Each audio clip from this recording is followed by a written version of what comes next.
Bonjour à tous et bienvenue dans cette nouvelle vidéo. Dans cette vidéo, nous allons voir comment structurer et planifier une application avant sa création. La première étape va consister bien sûr à définir la structure de cette application et à planifier les composants dont vous aurez besoin. Toutefois, lors de la création de l'application, il se peut que vous décidiez d'ajouter un autre composant que vous n'avez pas prévu d'ajouter au début, ou bien que vous vouliez fusionner deux composants que vous pensiez devoir diviser, ainsi de suite. Mais en général, c'est toujours une bonne approche, car une application ne sera jamais parfaitement conceptionnée dès le départ. Forcément, il y aura des ajouts, modifications, mais si vous avez une base solide, que vous ayez fait au préalable cette réflexion, vous ne partirez pas dans tous les sens. Donc, sur cette page, je vais essayer de vous présenter la structure générale de notre application. Et plus bas, vous pouvez retrouver une sorte de légende en rapport avec notre structure. Alors, commençons par les fonctionnalités de cette application. Eh bien, comme vous savez, nous allons avoir une liste de courses, d'achats et une section de livres de recettes. Également, nous pourrons gérer les ingrédients que nous devons acheter ou les importer à partir de nos recettes. Ok, petite question. De quels composants aurons-nous besoin pour cela? Alors, vous savez, de toute évidence, il nous faut un composant racine contenant notre application globale. C'est le composant de l'application.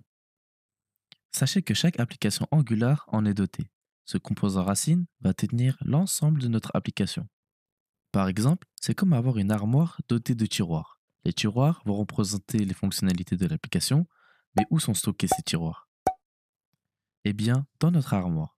Donc voilà à quoi ressemble notre composant racine de manière représentative. Revenons. Ensuite, puisque nous avons deux sections, il est probablement logique d'avoir une sorte d'entête où nous pouvons naviguer entre ces deux sections. Petite précision, ici header veut dire en tête. Je laisse volontairement le terme en anglais car c'est un mot que vous allez réutiliser lorsque vous allez coder. De plus, vous pouvez également coder l'entête en dur dans le composant de l'application. Mais comme il contiendra sa propre logique métier, il déclenchera une action de routage plus tard.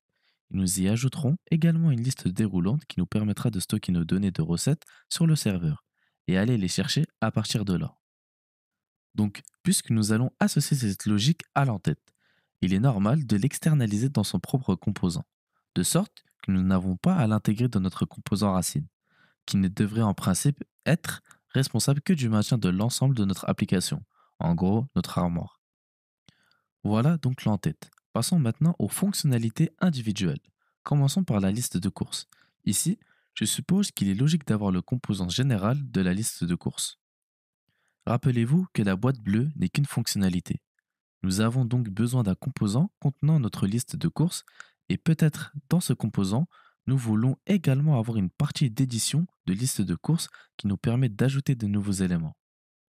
Donc un champ de saisie et un bouton. Nous devrons donc décider si nous modifions un élément existant ou si nous en ajoutons un nouveau que nous devons envoyer. Il est donc logique de créer son propre composant pour cela. Ainsi, nous avons un composant de liste globale, contenant principalement les données de la liste, et le composant d'édition étant responsable de la gestion de ces types de données. Je suppose que c'est tout pour la liste d'achat. Regardons à présent le livre de recettes. Ici encore, il est logique d'avoir, comme dans la liste d'achat, un composant de liste de recettes qui affiche la liste de toutes nos recettes.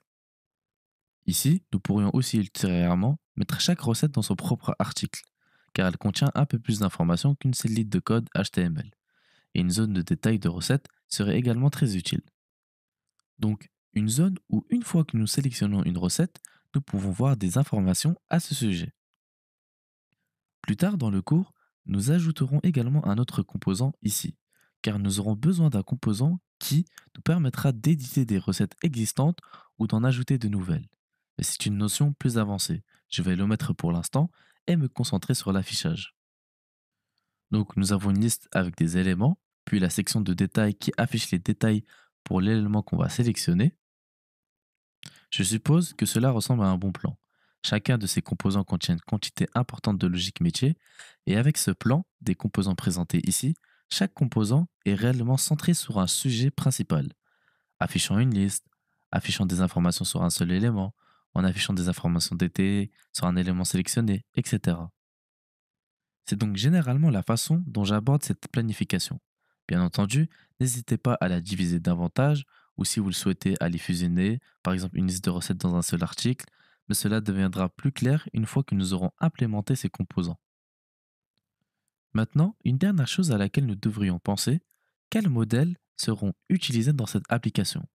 En gros, pour que ce soit plus simple, avec quelles données travaillerons-nous? Nous aurons donc certainement besoin d'une représentation pour notre ingrédient. Nous allons également utiliser beaucoup d'ingrédients dans les livres de recettes car chaque recette contient deux ingrédients. Nous devons donc définir l'apparence de cet ingrédient. C'est quelque chose que votre application a probablement aussi besoin. Soyez clair sur les données que vous allez utiliser et mettez-les dans leur propre classe, de sorte que vous ayez votre propre type que vous pourrez utiliser plus tard et que vous disposez d'une interface ou d'une définition claire de l'apparence de vos données afin que vous puissiez facilement faire parler vos composants entre eux. Quelque chose que nous aborderons plus tard dans ce cours afin qu'il n'y ait aucun problème concernant les données que nous échangeons entre différents composants. Ainsi, outre les ingrédients qui constituent probablement un modèle très simple, ne contrôlant que le nom et la quantité, nous aurons également besoin d'un modèle pour la recette contenant le titre, la description, les ingrédients, etc. Et je pense qu'avec cela, nous avons un plan solide pour le moment. Commençons, implémentons tous ces composants, remplissons-le avec des données quelconques, peu importe pour l'instant, et faisons le premier pas dans la construction de notre projet d'application. En tout cas, j'espère que cette vidéo vous a plu et que tout a été clair pour vous. Je vous dis à tout de suite dans la prochaine vidéo.